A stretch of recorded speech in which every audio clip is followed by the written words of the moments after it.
j'ai été bercée toute mon enfance et adolescence dans cet esprit catholique, religion, aller à la messe, prier, faire le chapelet, et donc assez fervente.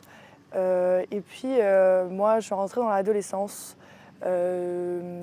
J'ai commencé à me poser pas mal de questions, à être beaucoup en questionnement. Puis après, c'était la fin du lycée. J'avais 17 ans et je savais toujours pas ce que je voulais faire. Et donc du coup, je me suis dit, c'est bon, c'est le moment. Je pars 1 an aux États-Unis et j'essaye de voir qui je suis et de savoir qu'est-ce que je veux faire de ma vie.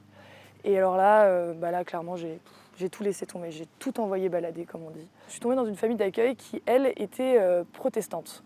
Et donc du coup, ma mère d'accueil allait tous les dimanches au temple. Et c'était 2 heures en fait de chant, de joie et vraiment en fait d'un partage très profond entre jeunes et plus âgés. C'était super accueillant, très ouvert et ça m'avait vraiment touchée. Mon père d'accueil à ce moment-là est tombé malade et c'était assez difficile à une période.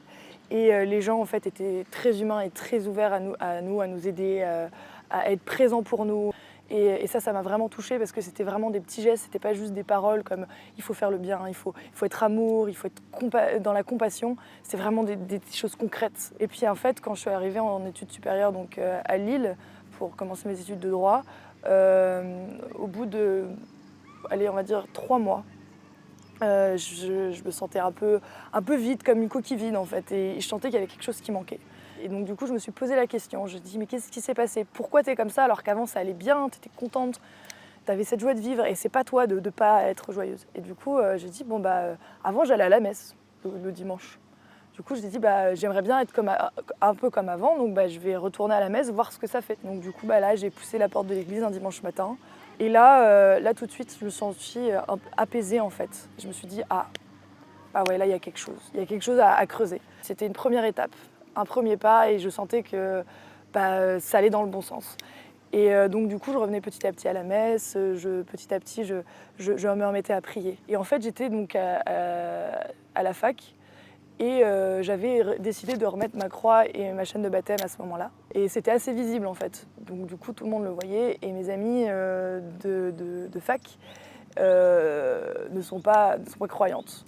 Et elles m'ont demandé, mais c'est quoi ça? Qu'est-ce que c'est que tu as autour du cou? Première fois qu'on le voit, c'est mignon. Et là, je dis, c'est ma chaîne de baptême. Ils me font, mais c'est le baptême, c'est-à-dire je suis catholique, j'ai été baptisée. Et ce jour-là, quand j'ai dit ça, quand j'ai fait en fait cet acte de foi, en fait, de dire là, cette fois, je suis catholique, devant mes amis, en fait, et là, j'ai senti une grande joie et une grande paix. J'ai vraiment senti cette présence, comme si en fait, il me tenait la main, comme si en fait, c'était un ami qui était là et qui me dit, c'est bon, là, cette fois-ci, on est ensemble et je serai là pour toi, en fait, je serai là au quotidien.